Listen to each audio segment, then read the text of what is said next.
Bueno, los invitamos a tomar asiento porque estamos un poquito atrasados.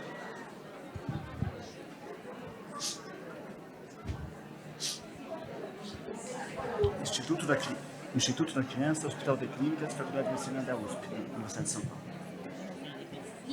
Cuando quiera. Bueno, buenos días. Vamos a continuar con nuestro programa. Esta mañana nos corresponde trastornos del metabolismo fosfocálcico.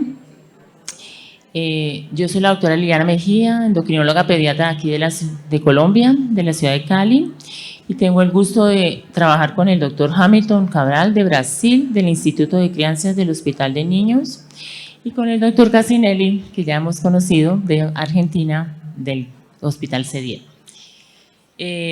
La idea de estos grupos de trabajo, de esta SLEP, era motivarnos a todos a trabajar en equipo. Tuvimos un poquito de dificultad en motivarlos a trabajar en el grupo de metabolismo fosfocálcico. Inicialmente no obtuvimos mucha respuesta. Luego lanzamos una convocatoria para una encuesta que agradecemos, 156 personas nos la respondieron. Entonces vamos a presentar los datos de esa encuesta. Algunos nos pidieron hacer un recorderis de las patologías, las vamos a hacer muy someramente. Y al final vamos a discutir la experiencia de mis colegas y de algunos colegas de Perú, cómo está la situación del manejo de estos pacientes en sus países, y vamos a hacer una motivación para hacer un trabajo latinoamericano. Entonces, voy a pasar directamente a la respuesta de la encuesta.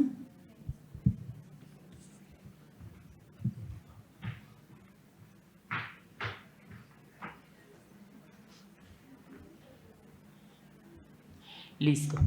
Entonces, esta es la encuesta de trabajo que hicimos, ver cómo estaba el metabolismo fosfocálcico en nuestros países, el abordaje en la posibilidad de diagnósticos, de tratamiento y si existen grupos de trabajo y un grupo estadístico en cada país donde se pueda encontrar la cantidad de pacientes de las patologías que quisimos enumerar. Entonces queremos darle las gracias a todos los que nos respondieron de Argentina, de Ecuador, de Colombia, de Honduras, Perú, Paraguay. Ahí está más o menos la estadística de los que nos respondieron, 156 respuestas.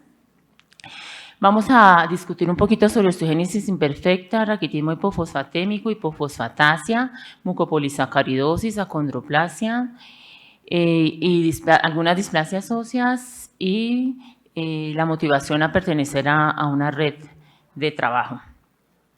Entonces, rápidamente recordar pues nuestra osteogénesis imperfecta, los niños con escleras baja talla, escleras azules, alteraciones en la dentina, fragilidad ósea, que van a consultar por fracturas, por deformidades óseas, y en nuestro examen físico pues ya vamos a encontrarle su compromiso dental, su compromiso odontológico.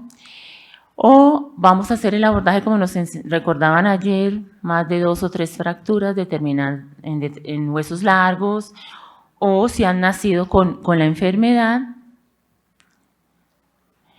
y hacer el abordaje genético para poder determinar qué mutación. Antes decíamos que en el colágeno, pero ayer vimos que hay muchas más mutaciones descritas, y una vez hecho el diagnóstico, quienes hemos podido dar el tratamiento, que fue parte de la encuesta, si recibían o no, si tenían la facilidad para el tratamiento.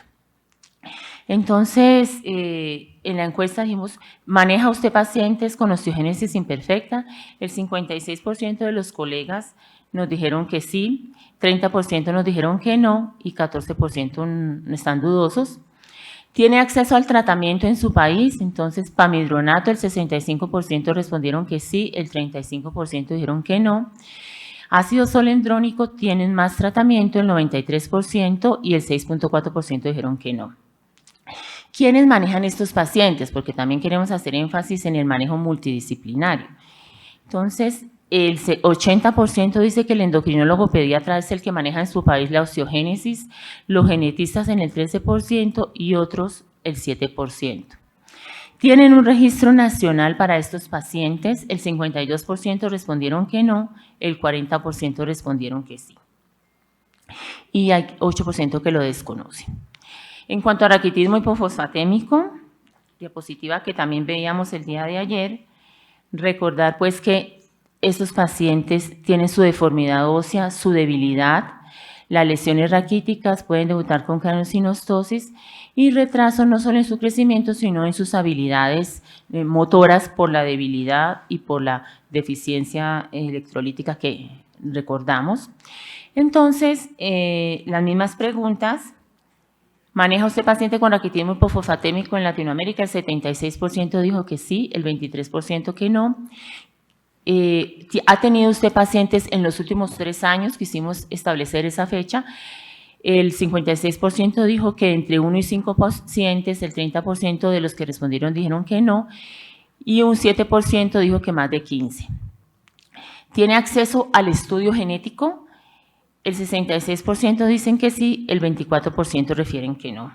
Y hay unos que no tienen la duda si en su país puedan tenerlo. ¿Quiénes manejan estos pacientes? Seguimos siendo los endocrinólogos quienes manejamos este paciente en el 69% y los nefrólogos en el 25% de los casos. En cuanto al tratamiento convencional, el 79% refieren que tienen acceso al manejo convencional, el 20% no, y a los nuevos tratamientos con el Borusumab, el 53% refieren que sí, porque hay algunos países que hicimos la encuesta en el que no está aprobado el manejo. Tampoco tiene un centro de servicio, un centro de excelencia para manejar estos pacientes, solo el 38% dijeron que sí, el 61% dijeron que no. Y en su país, el 53% no hay un dato epidemiológico en el país para reportar estos pacientes. Por ejemplo, como aquí en Colombia nosotros tenemos un reporte de enfermedades huérfanas nacional que el Ministerio de Salud no le exige. En cuanto a hipofosfatasia, entonces recordar que estos pacientes pueden tener un compromiso musculoesquelético y un compromiso sistémico. Hay hipomineralización, deformidades óseas, talla baja, craniosynostosis, fracturas, rosario raquítico, compromiso de su estatura, hipotonía, debilidad muscular, dolor, fatiga. Muchas veces consultan es por eso. El compromiso dental temprano, niños que se les caen sus dientes muy tempranamente, como veíamos ayer en ese adulto, pero en nuestros niños la característica es que se cae su dentición tempranamente, no sangran. Y puede por su patología ósea tener compromiso respiratorio, tener compromiso renal y convulsiones que clásicamente responden a la vitamina B. Muy tempranamente podemos tener esta enfermedad en infantes o en niños y ya dependiendo de la expresión genética pues vamos a ver su clínica, el diagnóstico con más de un hallazgo clínico, la fosfatasa alcalina baja y recordar que la fosfatasa alcalina, que es el marcador típico, puede estar baja también por otras patologías, entonces tenemos que tener en cuenta la desnutrición en esos casos u otras alteraciones. Y poder llegar una vez completada la fosfatasa alcalina persistentemente baja, que tenemos que correlacionarla con la edad y no con el valor normal del laboratorio, porque hay fosfatasas alcalinas por edad en cuanto al que dependen del crecimiento también del paciente. Muchas veces las pasamos como normal porque la comparamos con el estándar del laboratorio, pero queremos hacer énfasis en recordar que tenemos que compararla con la edad del paciente por la etapa del crecimiento. Los pirofosfatos inorgánicos que antes se utilizaban, algunos países no los tienen, pero no es obligatoriamente tener en el diagnóstico el resultado anormal de estos. Y si podemos tener el estudio genético, pues mucho más nos va a afianzar la enfermedad.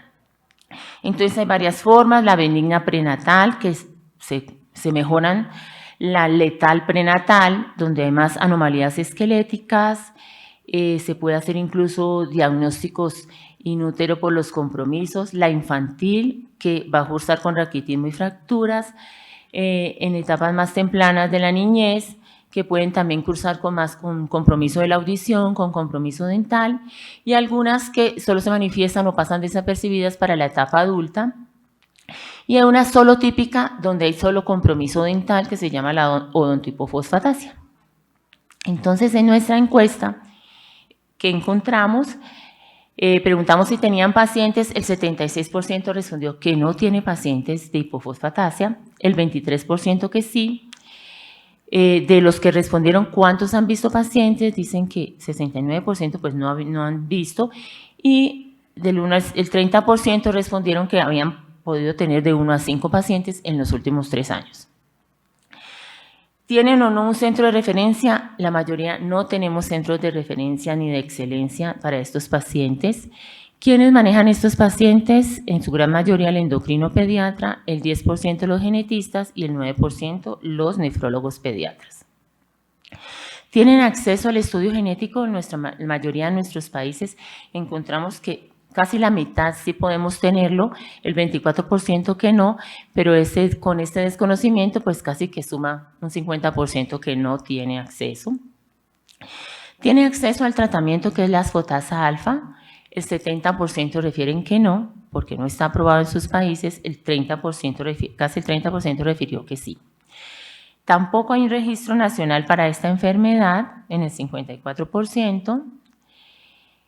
En cuanto a mucopolisacaridosis, que es otra de las enfermedades que queríamos ver, entonces recordar pues que tienen unas fases características, lo más característico, las deformidades óseas, el engrosamiento articular, su talla baja, y dependiendo del tipo de mucopolisacaridosis, nosotros aquí en Colombia tenemos bastante MPS 4, donde encontramos un gran defecto óseo, nos consultan por la talla baja, y ya en estadios más avanzados, pues ellos pueden tener compromiso hepático, algunas cursan con compromiso de retardo mental o con compromiso ocular y cardíaco, que es lo que queremos evitar cuando el diagnóstico lo hacemos tempranamente. Entonces hay varias MPS, ya vamos en la 7, donde esta tiene más compromiso neurológico, y algunas pues como la morquio, la que tenemos, la única que tiene hiperlaxitud, las demás sí tienen compromiso en mano en garra, más contracturas articulares. La morquio típicamente es más flexible, pero es de las que más compromiso óseo tiene y las que más nos puede llegar a nuestra consulta por la talla baja y las deformidades óseas, muchas veces confundida como una simple displasia ósea y pasada desapercibida si no tenemos la sensibilidad a ver esos pacientes. Y como no hay un manejo para displasias óseas específico, pues a veces nos lo mandan una vez o no nos lo mandan porque el pediatra sabe que no hay manejos establecidos. Entonces, ¿tiene usted pacientes con mucopolisacaridosis? El 58% refiere que no, el 41% refirió que sí. Algunos de estos pacientes con mucopolisacaridosis, ¿cuántos ha tenido? Entonces, el 36% refiere que de 1 a 5 y un 3% dice que ha tenido más del 15%. Algunos países como Brasil, Colombia, sé que tenemos bastantes pacientes con esta patología. ¿Tienen acceso al estudio genético? El 59% de los que respondieron que ven pacientes dicen que sí, el resto dijo que no. ¿Y tiene acceso a la terapia de reemplazo enzimático? El 56% refirió que sí. Al final, traté de hacer una encuesta con algunos laboratorios, algunos me respondieron, otros por habeas data no me quisieron decir el número de casos ni en qué países estaban aprobados, porque algunos de los colegas que nos respondieron la encuesta pues preguntaban que no sabían si estaba en su país aprobado o no aprobado el tratamiento. ¿Quiénes manejan estos pacientes con mucopolisacaridosis? La gran mayoría lo manejan en la infusión los genetistas, muchos los diagnosticamos el endocrino pediatra, pero terminan en centros de infusión que el genetista maneja para la terapia de reemplazo enzimático. El 24% de los endocrinos pediatras y algunos no sabían. ¿Tienen un centro de referencia? Tampoco existe un centro de referencia en nuestros países para el manejo integral de estos pacientes.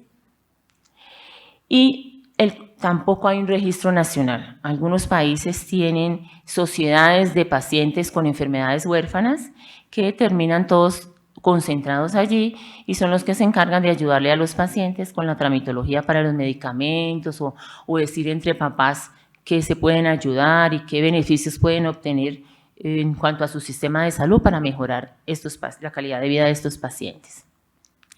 En acondroplasia, recordar pues que es autosómica dominante, que es una alteración del cartílago endocondral, que la característica es que es su frente abombada, su talla baja con braquidactilia, su mano en tridente, alteraciones vertebrales, alteraciones de la pelvis que hacen que tengan esa hiperlordosis lumbar, que muchas veces uno los va descubriendo por eso, o hace el diagnóstico diferencial entre acondroplasia e hipoacondroplasia, el compromiso rizomélico, el genu varum y el compromiso metafisario.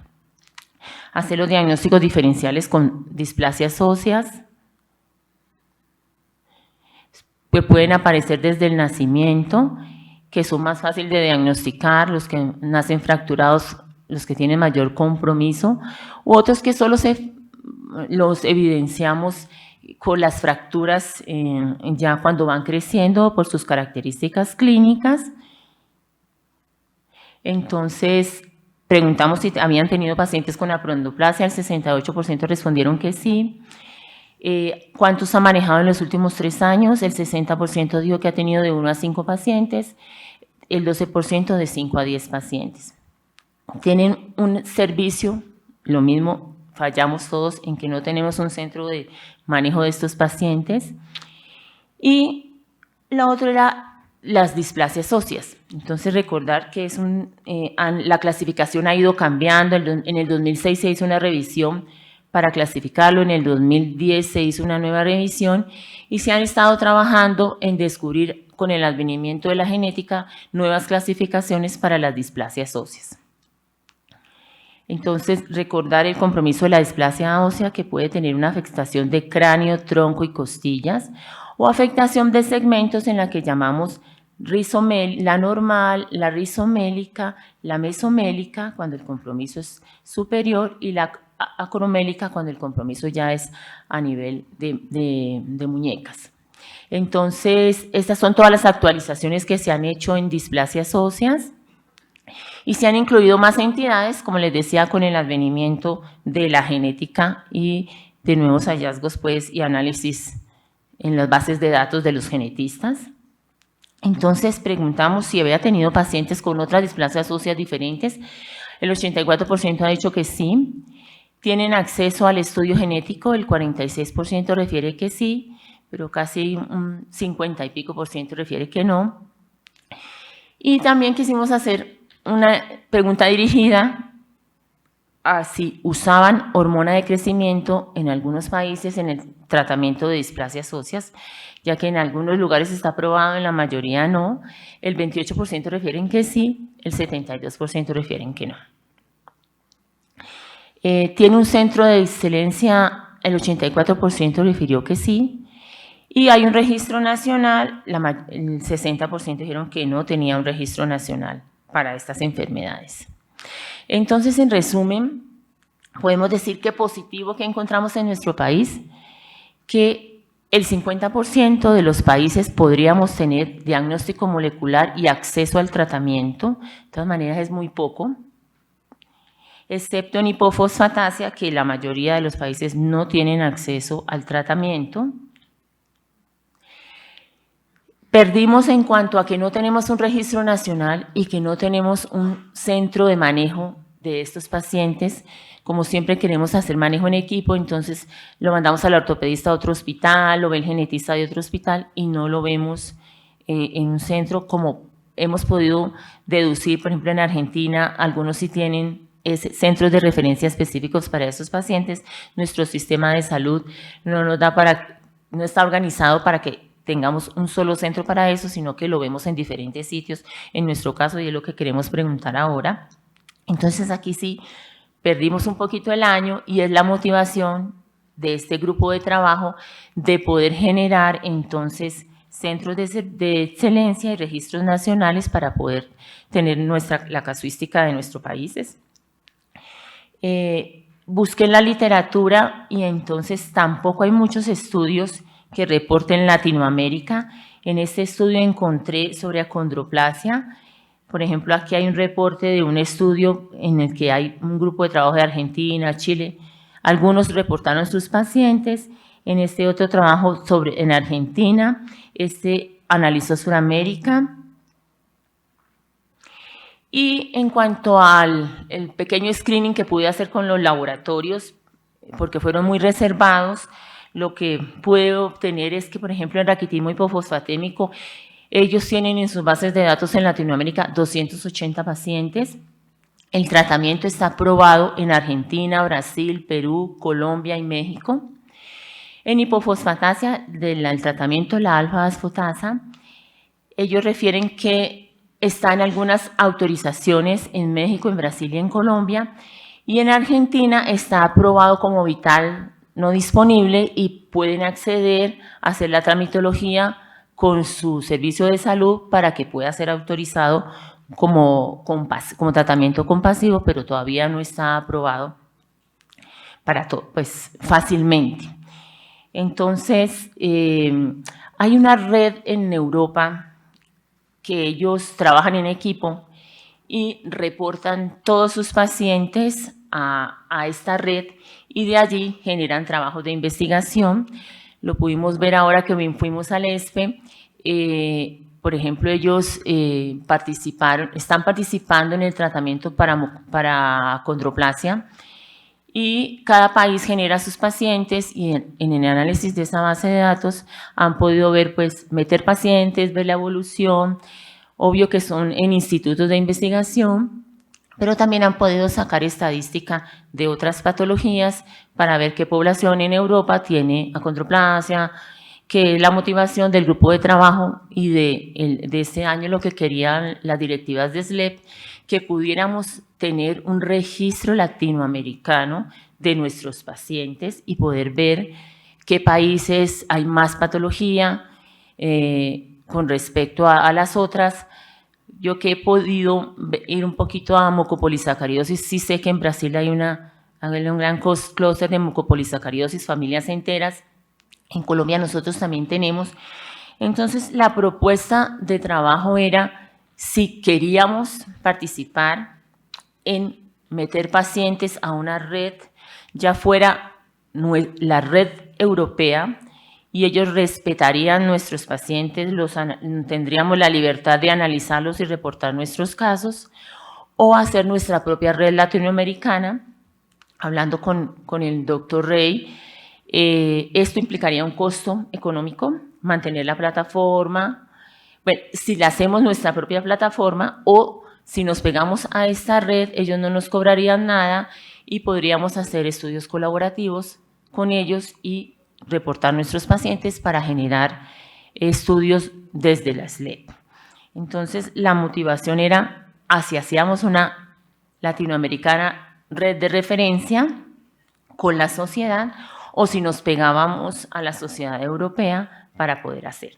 Esto implica un compromiso de querer meter pacientes, tendríamos que tener coordinadores de eso y trabajarlo.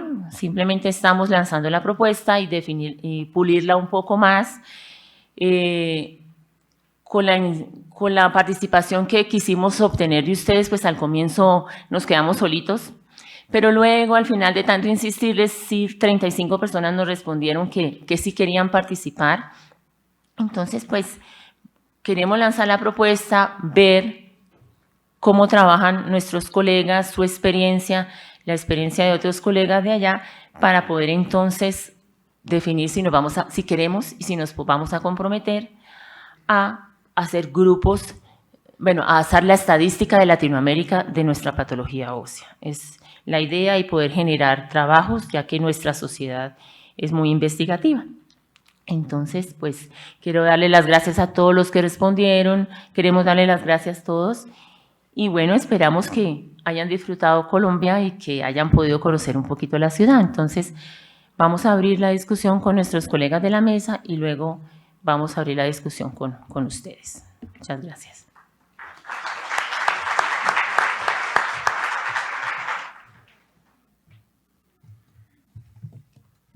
Empecemos con usted.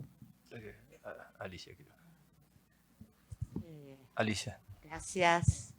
Muy informativa tu encuesta. La verdad que me gustó.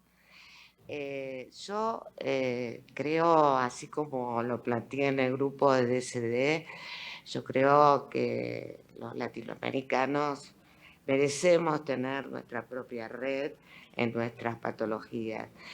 Entonces, yo me parece que les ofrezco, como hemos hecho con el grupo de DCD, la base Red CAP del Hospital Garrahan de Buenos Aires.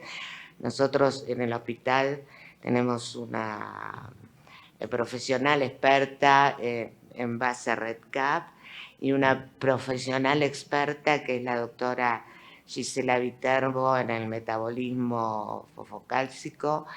Así que me parece que ella podría incorporarse como coordinadora de este grupo de trabajo y ser el nexo con la base Red CAP de nuestro hospital. Para armar, bueno, tienen que diseñar el protocolo, armarlo, y la ventaja que tiene es que no tiene costo. O sea, el hospital lo ofrece sin costo, cumpliendo las reglamentaciones que exige la base Red CAP internacional. Bueno, porque hay reglamentaciones internacionales. Esta base es gratis para centros universitarios o como hospitales de alta complejidad. Así que quizás podrían hablar con Gisela y ver cómo pueden articular el desarrollo de esta propuesta. Gracias. Gracias, Ali. Gracias. Te quiero felicitar, excelente el resumen y el trabajo que te tomaste en armar todo, porque es muy, muy bueno. Bueno, antes de que hablara Alicia, yo estaba pensando, el tema del costo de hacer, yo creo que tenemos que hacer una red latinoamericana. Eso implica el compromiso de todos. Hay que nombrar un delegado en cada país y que si tenemos una red ya, no me preocupaba tanto el costo porque eso uno puede hablar con la industria y conseguir por ahí los fondos porque les interesa tener, ¿no es cierto? Pero obviamente ellos van a colaborar, pero no van a tener acceso a lo que sea información, solamente es... hay alguna, o sea, tener un registro, a mí yo cuando empecé con el tema de la hipofosfatasia, hiporraquitismo hipofosfatémico, nosotros tenemos un paciente del Hospital Posadas con diagnóstico de hipofosfatasia por baja talla y está en tratamiento. Lo estamos tratando nosotros por una cuestión técnico-administrativa, pero es un paciente del Hospital Posadas. Desde el punto de vista clínico no hay respuesta, sigue con el tratamiento compasivo, pero o sea, la fosfatasa aumenta, bárbaro, pero o sea, lo que nosotros estamos tratando de lograr que mejore el crecimiento, eso no se ve. Cuando empecé con los pacientes de raquitismo hipofosfatémico, yo les dije a los hagan un registro de pacientes, así podemos saber cuántos hay en Argentina. Bueno, no se pudo hacer, no sé. Yo creo que es importantísimo hacerlo, que colaboren todos los países, porque los países que tienen menos acceso o ven menos, se van a beneficiar de los países que tienen mejor o mayor cantidad de pacientes, que eso les da una experiencia como para asesorar y decir, uy, este paciente yo necesito cómo hago, entonces ya hay otro país que tiene el know-how y puede asesorar al otro como para ver cómo. La mayoría de los países están viendo que las medicaciones, por ejemplo, nosotros hemos perdido las acondroplasias, ya no las vemos, la ve genética, nos llaman por el tema del tratamiento y decimos, nosotros cero experiencia en tratamiento, no vamos a hacer nada. Entonces, yo creo que hay que hacer un registro, se puede empezar por todas las patologías o por las patologías que, por ahí las más importantes. Por ejemplo, hay muy pocas... enfermedades de metabolismo óseo que son muy poco frecuentes y que por ahí no sé, empezaría por ahí con las osteogénesis. Se puede poner todo, no sé cómo es el registro, después Gisela que nos explique el registro de qué patologías desde el punto de vista del metabolismo óseo se pueden registrar, si están todas registradas, no sé. Así que, pero excelente el reporte que hiciste, buenísimo, muy bien resumido y te felicito. Bom dia a todos. Liliana, parabéns pela sua apresentação, foi muito completa. Eu gostaria de colocar aqui uma questão para a audiência, para vocês todos. Também o meu xará aqui, o Hamilton, tem bastante experiência com raquitismo hipofosfatêmico, o uso do boruzumab. E uma questão que me intriga é assim, quais pacientes que nós vamos indicar o tratamento com boruzumab? Porque assim, é uma medicação que nós temos agora disponível, mas tem um custo elevado. E nós temos um tratamento convencional que, em boa parte dos pacientes, se mostra efetivo, eficaz, né?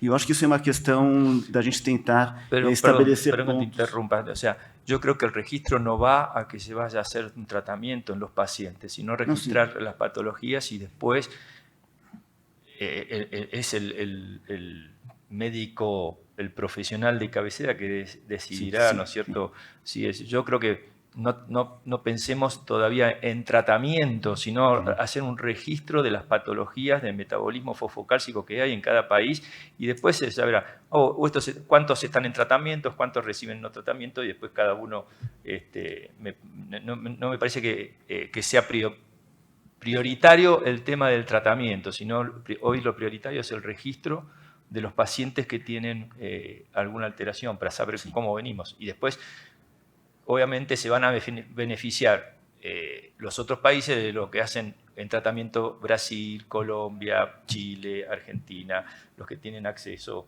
Entonces, por eso me parece que te quería interrumpir, porque no me parece que sea lo primordial hoy el tema del tratamiento. Não, sim, eu concordo que está se discutindo a questão de se fazer um pool, né, de pacientes, um reconhecimento, isso é muito importante, unirmos assim, toda a América do Sul, Central, em relação a isso, mas eu só queria aproveitar esse momento também para colocar essa questão, estão chegando, por exemplo, na condroplasia, a medicação é ainda muito mais cara, né, e tem havido muita judicialização para se conseguir a medicação.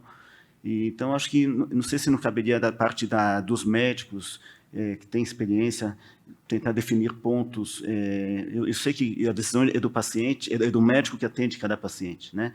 Mas eu não sei se não caberia uma sociedade se manifestar, ou colocar alguns pontos indicando as indicações para esses medicamentos. Mais adiante, talvez, não agora, né? Doctora. Bueno, dos cuestiones, me parece. La que plantea Hamilton Cassinelli, que es tener un registro de pacientes latinoamericanos, me parece fundamental. Lo que me llama la atención es las entidades elegidas, porque como bien recabó la doctora Mejía, estamos hablando de 2 o 3 entidades, las 2 o 3 primeras sí, pero 2 o 3 entidades que no vemos habitualmente en el consultorio de endocrinología, como es la mucopolisacaridosis, la acondroplasia, y entonces no es algo que veamos frecuentemente. Me parece que si vamos a hacer un registro, empecemos por lo que vemos en el consultorio: hipoparatiroidismo, raquitismo carencial, deficiencia de 1-alfa-hidroxilasa, hiperparatiroidismo primario, secundario, terciario por mutación del receptor sensor de calcio. Empecemos por los prevalentes. Y en segundo lugar, sí opino como el doctor Hamilton que nos merecemos, con las nuevas tecnologías, el advenimiento de las nuevas tecnologías, plantear el debate, abrir el debate de qué, digamos, vamos a tomar como sociedad, qué criterios vamos a tomar como sociedad para recomendar una determinada intervención versus otra. Sí, la idea aquí es pulir, no es que vayamos a hacer esos temas, sino que se nos ocurrió como por ver cómo estamos realmente en metabolismo fosfocálcico, ver las diferencias entre países, porque muchos países no tienen acceso al genético, no tienen manejo. Es como unificar, de todas maneras es un trabajo que tenemos que hacer para definir cuáles patologías, tampoco muchas, porque como vemos, pues no todo el mundo tiene tiempo, nos comprometemos y no lo hacemos. Entonces, como empezar con pocas que definiríamos ya la mesa de trabajo, que les mandaríamos los correos a los que quieren trabajar para definir con cuáles patologías empezar, hacer como el piloto si realmente va a empezar a funcionar. Las guías de trabajo es excelente porque en realidad costo-efectividad lo ven los que tienen la experiencia, que también sería un segundo punto a trabajar, que sería en el tiempo. Ya estamos como arrancando, que es la motivación pues, de todas estas LEP, no solo en metabolismo óseo, sino en todas las patologías. Doctor Rey. Sí. A mí me parece muy auspicioso tener iniciativas como estas de los grupos de trabajo. Yo creo que acá lo importante es tratar de definir objetivos primero, para qué se va a crear un grupo de trabajo o cuáles son los objetivos del grupo de trabajo, que pueden ser varios. Tener un registro puede ser un objetivo, desarrollar guías de práctica clínica puede ser un objetivo. Para todo ello, y otros, puede haber otros objetivos, seguramente un registro es el primer paso esencial para para plantearse cualquier tipo de pregunta de investigación. Yo creo que lo estuvimos viendo con algunos de los otros ejemplos de los grupos de trabajo que ya se presentaron y grupos de trabajo que existen en otras sociedades del mundo, cuando nosotros vamos a los congresos y vemos cómo trabajan. O sea que la cuestión es definir objetivos primero. Si yo puedo dar mi opinión, definir objetivos primero, concretamente, y luego a partir de esos objetivos incorporar a la gente. Y acá hay dos cuestiones, dos know-hows necesarios. Un know-how obviamente es disciplinar, tiene que ser gente que sepa del metabolismo fosfocálcico, si el grupo de trabajo es de metabolismo fosfocálcico, y luego hay otro know-how que es más técnico, y que allí es donde quizás tenemos que apoyarnos en quienes conozcan de eso. Y voy a dar un pequeño ejemplo. El grupo de trabajo que tomamos de otras sociedades, la verdad es que me parece que está todo inventado. No creo que la SLEP tenga que inventar nada nuevo. Está todo inventado. Entonces, ¿cómo hace la Endocrine Society para tener una guía, para elaborar guías de práctica clínica? Tiene una comisión, un comité de guías de práctica clínica, en donde hay endocrinólogos y donde hay metodólogos que no saben nada de endocrinología, pero que saben cómo se hace una guía de práctica, que sea para plomería o para metabolismo fosfocálcico. Se hace de la misma manera. Y allí es donde me parece que tenemos que recurrir a colegas que quizás no están acá adentro, para no cometer el error de querer reinventar la rueda. Entonces, ese es mi consejo para este grupo de trabajo y para todos los grupos de trabajo. No tratemos de reinventar la rueda. Ya hay gente que sabe hacer registros. No importa si sabe hacer un registro de cardiopatías congénitas. Sabe hacer registros. ¿Quién sabe hacer guías de práctica clínica? Porque si después nos largamos a hacer guías de práctica clínica que no le sirven a la gente porque no respetan las normas de la GRADE, que es la forma en que se hacen las guías de práctica clínica hoy, y vamos a haber gastado tiempo y esfuerzo en algo que en definitiva no va a tener impacto. Entonces, necesitamos guías de práctica clínica para nuestra población, seguro que necesitamos. Seguro que las guías de práctica clínica que se hacen entre norteamericanos, europeos y australianos probablemente no apliquen en un 100% a nuestra población y a nuestra realidad. Entonces sí que necesitamos guías de práctica locales, pero hechas de la misma manera, con el mismo grado digamos, de estricto que las otras guías de práctica que hacen países más desarrollados o con otra realidad. El objetivo, gracias doctor, el objetivo básico de esta reunión es motivarnos a hacer el registro y definiremos qué patologías y los motivaremos porque es verdad, no podemos abarcar tampoco mucho desde el comienzo y arrancar. Y la otra era definir qué red íbamos a usar, porque todos queremos nuestra red propia, sino que era ver lo económico o no, pero ya que existen redes que sí están funcionando, pues nos pegamos a esa red que es nuestra prácticamente, que ya tienen la experiencia y que nos abren las puertas. Sí, coincido. Cuando habló Gisela, yo estaba justo pensando lo mismo. O sea, no todas las patologías son endocrinopatías, así que no habría que definir, o sea, por ahí volver a mandar un mail. Primero, ver quiénes son los que están interesados, porque por ahí vamos a ser 3 personas y 3 personas no se puede, y tiene que haber un representante de cada país. Entonces, sería importante que se acerquen después a Liliana, o Liliana cuando envíe de vuelta un mail a ver quiénes son los que quieren participar.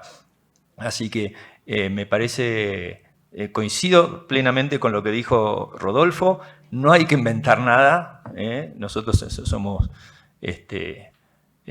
siempre tratando de inventar y ya está todo inventado, lo único que tenemos que hacer es adaptar lo que está a nuestra realidad. Y después empezar. Hay que dar el puntapié inicial. Não, estou de acordo. Acho que foi muito oportuna a colocação do Rodolfo Rey. Aproveitar as pessoas que já têm conhecimento sobre registro de pacientes, de dados, e a partir daí começarmos o nosso trabalho, né? Acho que é isso. En este grupo de trabajo también está el doctor Brunetto y la doctora Carolina Arias. Hemos estado trabajando desde el workshop pasado. Entonces, bueno, creo que la motivación está. Les mandaremos el correo nuevamente, así como la encuesta a todos los miembros, quienes sí se pueden comprometer para hacer reuniones y definir exactamente qué patologías nos convendría como sociedad para ir empezando. Entonces, pues muchísimas gracias. Parece,